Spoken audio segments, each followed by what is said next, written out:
Hi guys, and welcome back to my channel, and for those of you that are new, welcome. So today's video is going to be on basic iguana care, which is why I have Arcadius out with me. We'll see how long he lasts here. He might get down and run on the floor. So I want to start off with just basic places to go and get good information. So Green Iguana Society is definitely one. They have all the information you could ever want for iguanas. I'll put their link in the description below. Also, Facebook groups are awesome. I'm a part of every Facebook group I could find for iguanas. So you can go and ask questions or search through posts that have already been posted. Super helpful finding out what kind of humidifiers people use, what kind of bulbs people use. Just super helpful. And then of course, like any animal, you need to think about, is it really the right animal for you?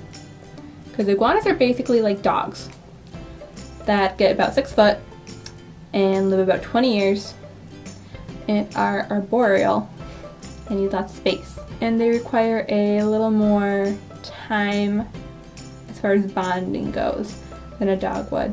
Sometimes you'll get lucky. Arcadius is super social, total people person. I know a lot of other iguanas aren't as social as Arcadius is, and they take time to build a connection. So you need to have patience, have the time, have the money, and be committed. Because they live a long time as long as you're taking care of them right. Alright, so now getting into the technical stuff, we're going to start off with temperatures. They are a tropical species, so they do need warm temperatures. Their basking should be 90 to 95 degrees. A lot of people say low hundreds, so I think usually between like 90 and low hundreds is a pretty safe range for basking. Their ambient temperatures during the day, or like the temperatures in the rest of the enclosure, shouldn't be lower than 80 degrees. This provides a nice gradient for them, so if they get hot basking, they can get away from the heat and find the area that is most comfortable for them. They do need a day and night cycle, so I like to do 12 hours for day, 12 hours night, and at night their temperature shouldn't go lower than 75 to 78. When they fall asleep, they are asleep. They're not going to wake up if they get too cold and move somewhere warm. So it's up to you as the iguana owner to make sure that the temperatures are right and that your iguana is not going to get too cold or too hot when they're sleeping. So heat sources that I recommend, highly recommend ceramic heat emitters. That is what I use. I will put a link in the description below. I use a very high wattage, so it's not one that I can find in stores usually. I have to order one. Also, mercury vapor bulbs, they are UVB and heat combined. I'll talk about those more in a little bit. I highly do not recommend heat rocks. Please, please, please, please. I said this in my myth and misconceptions video. Please do not get your reptiles heat rocks. They are basically just dangerous. Shouldn't even be on the shelves anymore. And your iguanas and most lizards sense heat on their tops, not on their bellies. So when they're on a heat rock, all they know is that they are warm, but they don't know how warm, and this is how many lizards and iguanas get burned. He's peacing out. He's done with this video. He's like, done, bye. So going on to lights. The most important thing I think for iguanas is UVB. That is like the make it or break it for their care. And it's the thing that a lot of people don't provide for their iguanas. They need UVA and UVB. UVA encourages natural behaviors. UVB allows for the production of vitamin D3, which then absorbs calcium. So if there's no UVB, the iguana isn't making vitamin D3. If there's no vitamin D3, the iguana can't absorb calcium. This is how metabolic bone disease happens, and I will make a whole nother video on that later. But this is what Arcadius had when I got him because his previous owner did not give him a UVB bulb. The UVBs that I recommend, I use the Mega Ray Mercury Vapor Bulb. I'll put a link in the description below because I get it on Amazon, and it is Amazon Prime. Also, Power Suns. I think that's what our zoo uses for their iguana. And a lot of people recommend an Arcadia bulb. No, my iguana was not named after that bulb. So I personally have not used an Arcadia. I think it was only tubes that you were able to get in the US. I think they have since now changed and you can get bulbs in the US now too. But I don't use tubes. And the Mega Ray, Amazon Prime, another highly recommended one. Heat and UVB all in one. So another very important part of an iguana's care is humidity. A lot of captive iguanas suffer from dehydration because they are not getting adequate humidity. So you should be providing a bowl of water for them to drink from. Also, rigging up a humidifier is a really good way to up their humidity.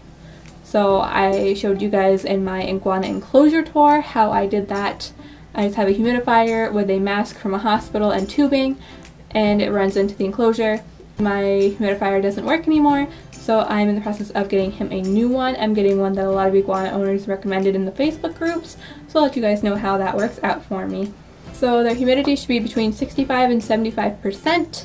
It's pretty high up there, but if you get a hydrometer and a really good humidifier, it's totally achievable. Now going on to their enclosure. So they get pretty big. The smallest an enclosure should be for your iguana is 6 foot. Arcadius's enclosure is currently 6 foot tall. A baby iguana can be kept in a 55-gallon until about 1 year. That's what I do keep him in when I go home, because he's only in it for maybe a week or two. He is 2 years old, but he was stunted because of his metabolic bone disease, so he's about the size of a 1-year-old. So that 55-gallon is totally acceptable for him, considering he's only in it for like a week when I go home to visit. Yeah, so 55-gallon minimum for baby iguanas, and after they get a year old, they need a bigger enclosure. You also want to provide things for them to climb on because they are arboreal, which means they spend most of their time in the trees.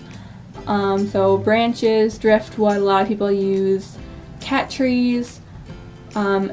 Arcadius has a lot of ramps because he cannot climb very well. So we had to kind of ditch the whole branches and driftwood idea to make it handicap accessible. You also want to provide a tub of water for them to poop in. Iguanas naturally want to poop in the water. You also want to provide hiding areas for baby iguanas. When they get older, it's not quite as necessary. I did show you in the iguana enclosure tour that I do have areas for him to hide or feel like he is hidden from public view by using fake plants and leaves. Next up is diet. This is another important one. Besides UVB, a lot of problems captive bred iguanas have is not getting the proper nutrition. So I will do a whole nother video just focusing on nutrition for iguanas, but I'm going to give you a quick rundown in this video. So iguanas are strictly herbivores, which means they only eat plants, no animal protein. So they need veggies, fruits, greens, and plant-based protein. So I aim for 50-50 veggies and greens with a little bit of fruit. Or you could think of it as 45-45 greens and veggies and 10% fruit. So basically you want equal greens to veggies and a little bit of fruit. They should be fed every day, and you want to make sure at the end of the day your iguana does have food left over. They're one of those species that will eat until they're full, and when they're full they stop. Unlike me. I like my food, and I am the worst when it comes to self-control. You hand me that king-size Kit Kat, I'm gonna eat that king-size Kit Kat. No joke though, that's what I did yesterday. If you come home from work and there's no food in there, go ahead and throw in more food. That's what I do. If I come home from work, come home from the zoo, and he doesn't have food left in his plate thingy, then I'll run downstairs, grab more, cut it up, and throw it in, and he'll eat whatever he wants. So a big part of iguana nutrition is the calcium to phosphorus ratio. You want a 2-to-1 ratio. This is where the Green Iguana Society comes in super handy, because they actually have a chart of all of the foods and what the ratio is. You want foods that are higher in calcium than phosphorus, aka the 2-to-1. This is another thing that plays into UVB and producing calcium and metabolic bone disease. So everything is all kind of connected and entwined. So you just want to make sure you're giving your iguanas the best care and trying to match everything they need as much as possible to avoid any kind of health issues. You also want to provide a variety. So if I give you a salad every day that was just spinach, tomato, and carrots, you would get so sick of it. You wouldn't want to eat it anymore. You would be miserable. So providing a variety every day, switching it up, maybe giving parsnip one day, squash another day, or like a blueberry here and then some strawberry here. It'll keep your iguanas happy and enjoying their food. So another thing that many reptile keepers may have heard is providing calcium with the meals, whether it be a spray or dusting. And if you're giving your iguanas the proper care that they should be getting and the proper nutrition, you really don't need to worry about additional calcium, because you don't want too much calcium. This is where it gets really complicated. Another reason they shouldn't be beginner pets. You want more calcium than phosphorus, but you don't want too much calcium because that can cause a whole nother group of problems. So as long as you're providing the right care for your iguana, you should be okay to only add additional calcium maybe like once a week, twice a week. I have a calcium spray that I got for Arcadius when he was dealing with his metabolic bone disease. So he was very low on calcium, needed a lot of extra calcium. So I was spraying his food every day. Now I just do once a week. And the spray I got is calcium only. Most of the calcium supplements you buy at the pet store have D3 in it. Your iguana is already producing D3 if it has UVB.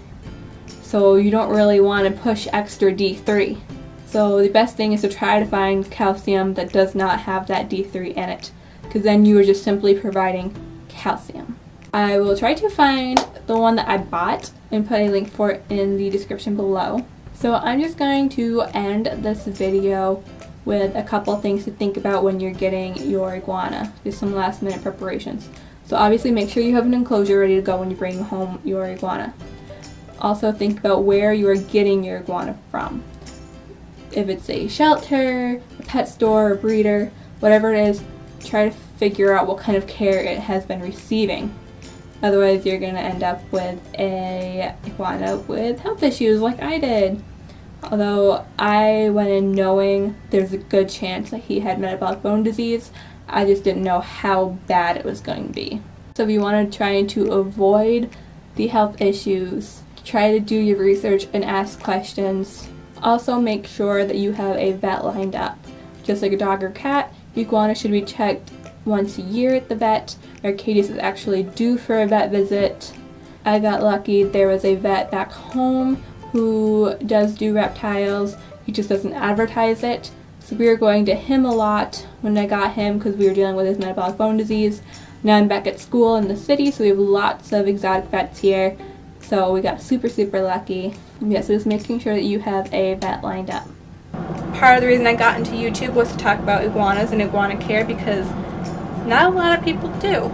You don't see a lot of people on YouTube that have iguanas or even talk about them at all. So I felt like there was a bit of a void in the pet tube industry when it came to iguanas. So I wanted to shed some light in that area. So don't forget to subscribe to my channel so you don't miss any more videos.